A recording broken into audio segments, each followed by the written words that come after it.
Hi everyone, welcome back to a little series that I'm going to be doing called Galentine, Ghoulentine, Valentine. I may make stuff girl related for Valentine's Day, ghouly related for Valentine's Day, or regular Valentine's Day. Today we're using this paper from Michael's Galentine cardstock. And I want to make a gigantic rosette. Not one rosette, a few rosettes. So I'm going to pull out a few sheets of paper and cut them into strips. And this will be a two-parter, I believe, because I need to cut out some actual hearts and such. The problem with directional paper, as I've told you before, is it's directional. So like this would be cute to cut down, and of course we could use this because it's regular pink, and then this is a regular lighter pink. But the lips, I don't think we'll be able to use the lips unless I cut them across like this versus horizontal. I'll have to cut them, vertical. I have to cut them horizontal. So we'll see what happens. So let's go ahead and cut our strips down and come back.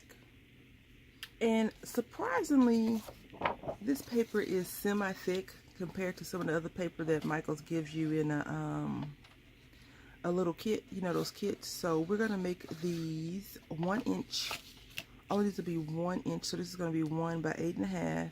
And the other ones will be 1 by 11 versus 12. I think it'll still be okay.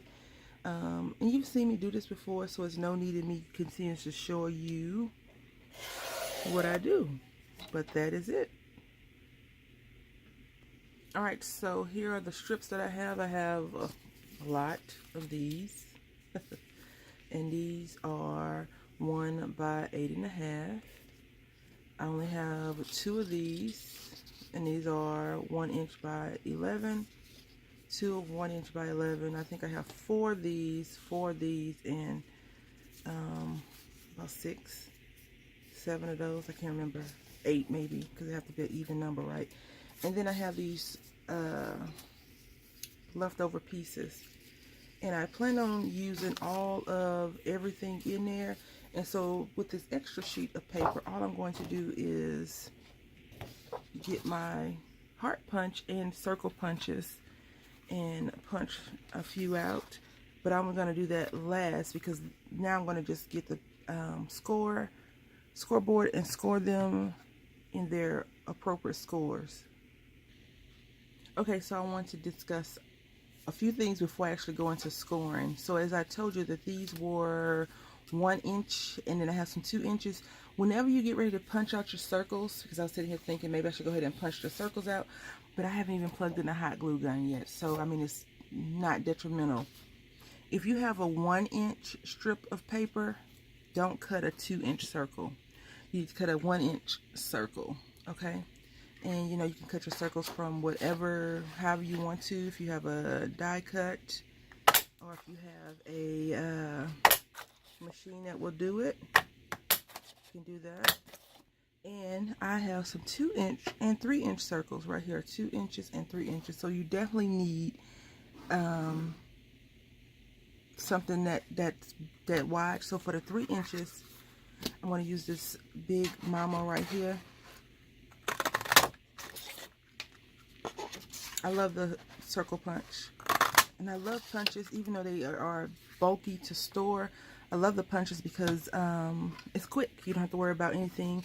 It's lightweight. Most of them are lightweight. And I just go in like that and punch them out. So this is where the craziness comes in. It's imperative that you pay attention to your directions of your pattern paper that's directional. So I cut this 2 inches, and then I cut this 3 inches. You see the difference? Not yet? Okay, let me show you.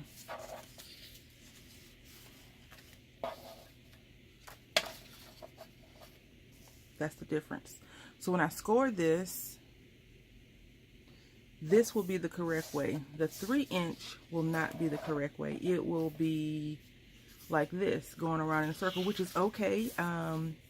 You know, love hearts don't have to be a specific thing, but it's best if you pay attention to your directions when you are scoring, because you really want to be symmetrical, you know, with the eye. Sometimes our eyes play tricks on us when it comes to that, so it's okay. And now I'm just going to score this one set. Right here I have a plan for it, but I'm going to score everything out. And as I told you before, I'm learning to do more assembly line versus do one and then, I poop out. So if I do assembly line, and even if I get tired or I need to take care of family things, I can always come back to wherever I stopped versus getting everything back out. And we're trying to remember where I what I did first or second or third or whatever. I hope that makes sense. So I'm just doing 1/2 inch creasing or scoring marks, preparing our peaks and valleys, and I cannot see that well, it seems like. And I hope I scored them all on halves. I believe I did, because I'm about 16 inches away from the top of the scoreboard. So yeah, I'll finish scoring all these papers and come back. Okay, so here we are back, almost all finished scored. I decided to leave all these strips aside for now, because I just didn't want to score all that stuff, you know. And here are our pieces. And now what I'm going to do, I've showed you this before, but I really enjoy doing this on some of the papers, so that's what I'm going to be doing right now, which is decorating the edges with a punch. And since I have 2 of these 3-inch ones, I will be using one of those and then one of these pink ones. And here we go. We're going to be using this little flower punch. But when I look at it and see it, it doesn't even look like a flower punch to me. You know, once it's all, it just looks decorated. And I just go from this middle piece, the middle section, versus starting on the edge right here, like on the paper. I do the middle.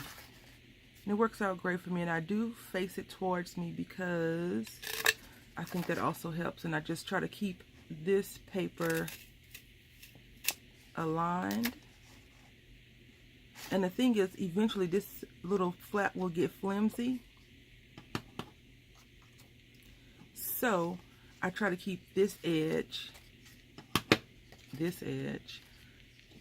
level with the paper. I hope that makes sense. So as you can see, the hole right here, the last hole, I want to keep it level. So even though I'm pushing the paper all the way to the edge, the very edge, butting it against the punch, I'm still holding it fairly taut, or not taut, because taut is not a good word. Close to is taut the word I want? No. I'm holding it so I don't push it down. As the paper gets less strong, I guess is the word I'm looking for. I hope that makes sense. Someone will definitely tell me if I didn't use the right word. And if you are into confetti or shakers and you don't want to buy sequins or any other spangles, you don't have to, because now you have your own confetti. I do not want to collect the confetti. I want to make sure it's easier to get up off the desk. And right now I am struggling with a working mat. The one I have, I don't know what's going on. The one I have, I forgot what I was saying. I think I was saying I don't want to collect the confetti. This must have did something wrong and the punch got caught. So you see how I have to start over. So what I'm going to do is take this right here and bring it to this point right here on the punch. And hopefully, continue with no problem. I was like, you don't really get on camera and embarrass me like that. Punch, really? I think it is. I really do. Okay. I think I was saying about my mat, my work mat, my workstation. I don't know which one I want to use. I think I'm going to have to just come up with something that I am okay with using. I don't know what's going on with this punch. You know, that's the problem with buying punches from people versus straight out the store, is that in general, I think punches are kind of haphazard to own, like, you know, with the exception of like the basic ones, but any intricate punches you have to be very, very careful with. Like I have the snowflake punch that I actually purchased from a store, and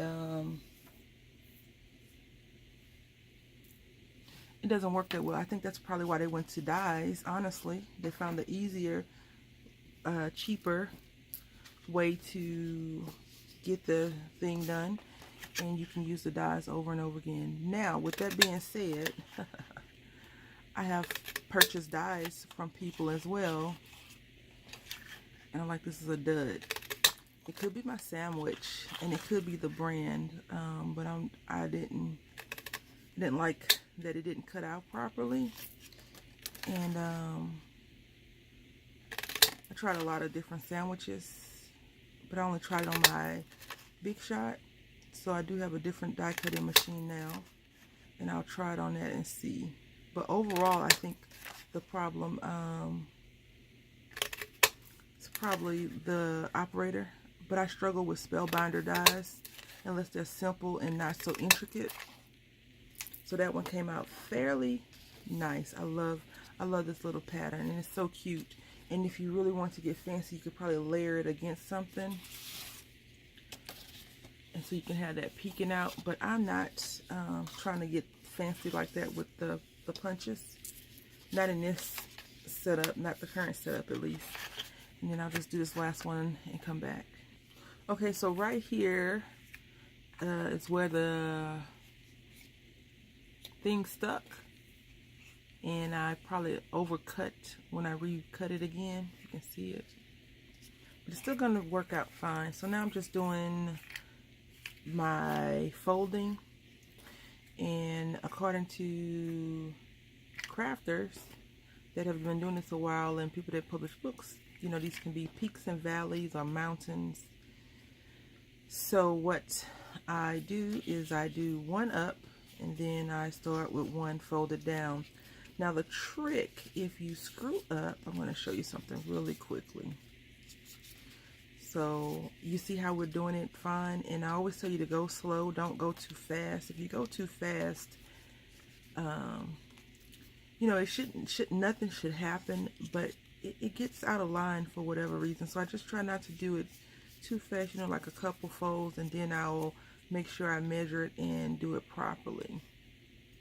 Okay, so once you get it done, this is how it will look. Now you see, I did this, remember I started this way, right? But when you untuck it, it looks like this. Not a big deal. I'm gonna show you why. Just turn the thing over, and there you are. So you can make all of yours exactly the exact same for non-patterned paper, and just flip one over, and you're good to go, right? So on this one, on any of your pattern, you have to make sure you do it right. So if I fold down on the first one, I need to fold up on the second one, because when I can't turn it over, and you see how the edges will look. You see this edge is this is the mountain, and this is the valley. And I can't turn this paper over to make it, I can't turn it over to correct my error if I screw it up. You can always cut that first line off. I feel like that would be a waste of paper when it comes to trying to create a thick or wide or round or fuller rosette. And again, you see how kind of it's getting off a little bit. Just kind of adjust that. Even though I know for a fact I scored most of these at 1/2 inches. one, I started off at 1 1/4, I think. I was like, what are you doing? Even though I had the scoring board fairly close to my face, like my head was like in it, it still didn't come out right. So you see how at the end it's going to look like that. So that is okay, like I said, when you have non-pattern paper. And you see I just folded that wrong. But it's not okay when you have pattern paper. So you have to pay close attention to it. And what I was thinking as I was scoring all these individual sheets is, Brandy, why didn't you just take one big sheet of paper and score it and then go back and cut it? I was like, I don't know why I did not do that. And you see I'm having struggle right here, because on this one I tried to get slick and score 2 sheets of paper at the same time, and it's not, the lines are not as defined as they should be. This was at the bottom of the paper. So I'm gonna go ahead and score this, and then not score this, fold all of these, and we'll be back to assemble them. Okay, so we have everything already folded. And what I do is, when I cut the paper, of course I know how many I'm going to have depending on the size of the paper. So I like to, when I get them together, I like to stack them on top to make sure I got them all together. With these little ones that are the 1 inch by 8.5,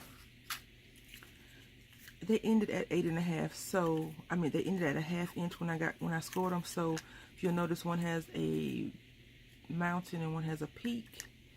The same thing with this. So you just have to be careful of how you connect them together. Well, you don't need to be careful, but they'll connect properly with that. And this is what I was saying about making sure you pay attention to the direction of your paper. So you see how this is going this direction, horizontal, I guess you could say, and this is a vertical one, and this is the 2 inch versus the 3 inch.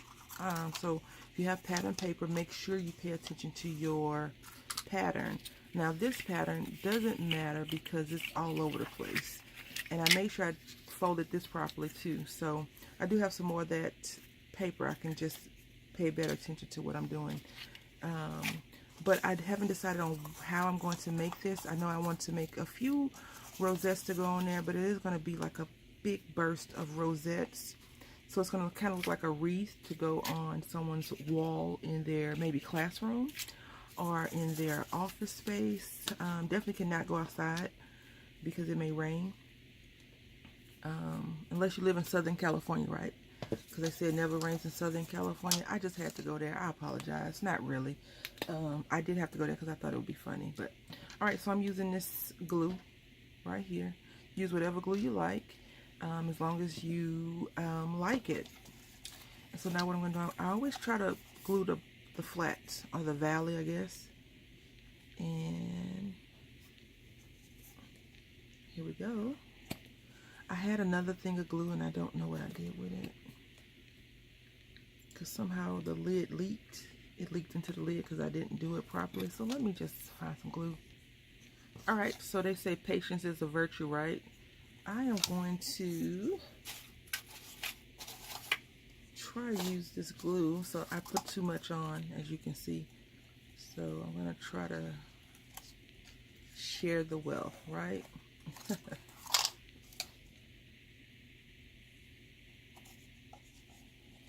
So since I put such a large amount on, don't put a whole bunch of glue on. It's just going to make a wet, sloppy mess. If you like to use your glue gun, go ahead and use the glue gun. You know, if you like to use your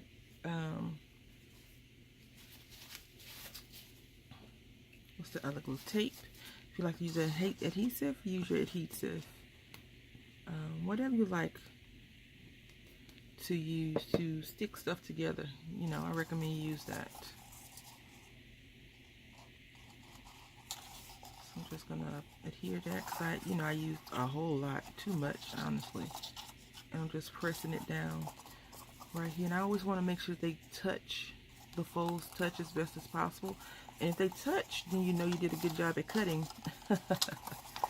If they don't touch, then you know, you just got to work on your cutting or connecting them together a lot better. If you overlap the folds, then you will get a thicker fold, and it can be cumbersome to have that, you know, it can be problematic. So we're gonna do this glue. I really like this glue. I just don't like that it's making me work so hard today. This paper I'm using right now is from Paper Studio, and it's a little bit more flimsy than the other paper that we first initially started off the video with. But I was just like, we need some hearts. Let me dig out something. And so now, as I've told you before, I just take the pieces that I connect, and squeeze them together so I can make sure that they have a good connectivity. I just squeeze them together like that. Depending on the paper, how forgiving it is to you, you know, you may be able to get away with doing something like this. And so since this is a 3-inch strip of paper, you know, a 2-inch will do fine for it. See, no problem.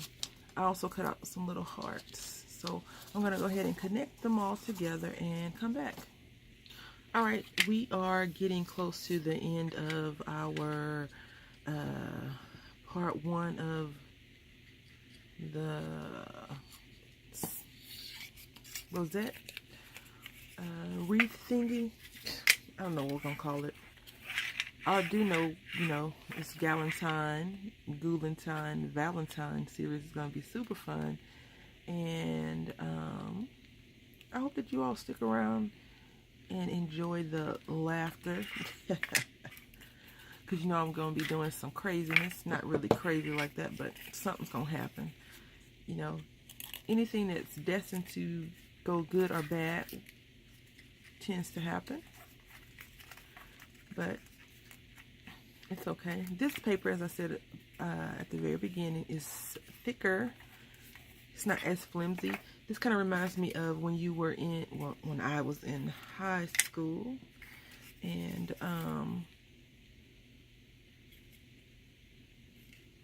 we used to get that paper and print letters and stuff on it, so it'd be cute with all the words in the back, or just write over it in different color crazy pens.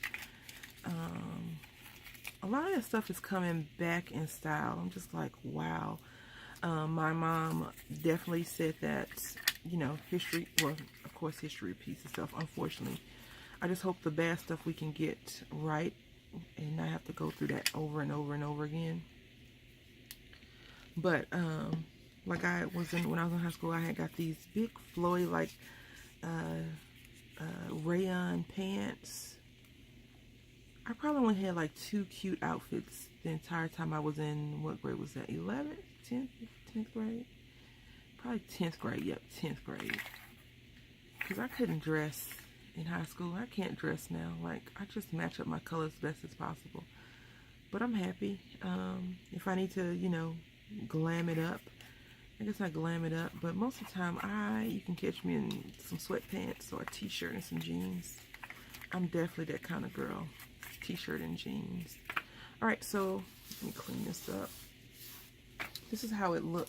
All of them look at the very end. We just did those 2 together. So I'm going to leave these for the next video. I want to do some other things right now. I haven't stamped in a while, so I want to stamp out some images. But this is how they all look. And we have a total of, let's see, 3, 4, 5, 6, 7, 8, 9. We have 10. And I don't know if 10 is going to be enough. 8 is enough, right? So maybe 10 is enough as well. So yeah, this is how it looks. They're going to be super cute once we're finished. Just in case you forgot how. See, that's going to be so pretty. I don't know if I want to use this big rosette though, because this big circle. But I do plan on putting like stickers and all kinds of stuff. I did want to show you one thing. So this is the 1 inch by 8.5, right? Yeah, 1 inch 8 by 8.5 size paper. And let's go ahead and try and reinforce these scores once more. And I want you to see what I was talking about with the 2 inch. Come on, paper. I don't know why these things decide to get on camera and embarrass me. I just don't understand it, right? So this is another reason why you don't want to make a lot of tiny, tiny, tiny rosettes. Hold on one second. Okay, I have to fight with it a little bit. So this is a 1 inch by 1/2 inch. So this is 2 inches, right? You don't want to make your rosettes small unless you have something small to cover up the little pieces like that. I do have some jewels that I plan on, you know, blinging it out. Now, if you want to put this on the back, that would be fine because it's no problem on the back, but you definitely don't want to cover up your decorative paper because that would just be a waste of using decorative paper, in my opinion. But you know, if you want to just make them and do that, then that's fine. But see, this is a cute little thing, as well as this 1 inch circle. Ugh. Right? So just keep that in mind when you're cutting your paper sizes. A 2 inch circle would be fine for anything 2 inches or more because it's going to fan out. But don't use small paper sizes with large backers and toppers. All right, so thank you all for watching. Happy crafting.